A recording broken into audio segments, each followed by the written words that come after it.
Yuta Watanabe is one of the best mixed doubles players in the world and has incredible power and skill from the back of the court, despite only weighing 56 kilos or 123 pounds and being 5'6" tall. And how does a physically small player like him generate the smash that he does?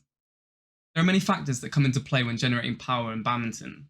The biomechanics of a smash can tell you a lot and explain why a bodybuilder or strongman wouldn't be able to hit the shuttlecock as fast as someone like Yuta Watanabe, who is clearly many times weaker. Top badminton players that are hard smashers are not considered heavy. They are nimble, agile, and fast with great technique on the whole. And technique is such a huge part in getting that snap in a badminton shot. You could have Eddie Hall, who was the world's strongest man, hit a shuttle, and it would be no harder than an average club player. But even if he had really good technique, because of how big and bulky he naturally is, he would still be moving a lot slower, which doesn't generate as much power in badminton. And while this muscle mass does generate a lot of power, badminton requires a combination of power, agility, speed, and precise technique.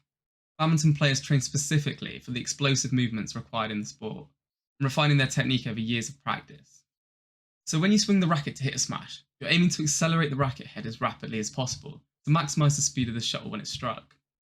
This acceleration is what causes the power behind the shot, and the racket head speed.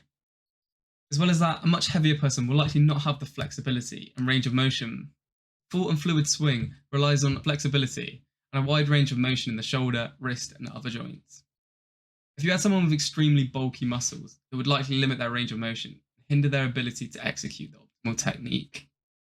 Another reason why Watanabe's smash is so good is because of the weight transfer that he's perfected in his smashes. In badminton, power comes from your whole body, and transferring that power effectively maximises the power.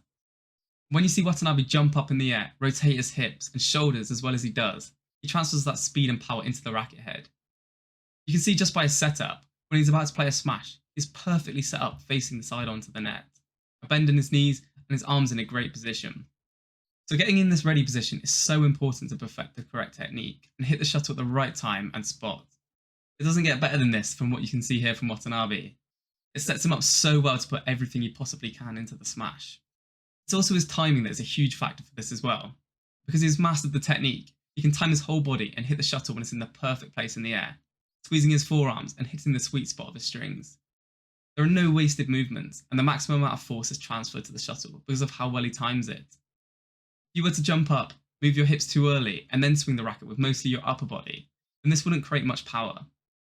However, you put everything together, and this is where you see some of the biggest smashes. It's like trying to hit a golf ball without the proper use of your hips.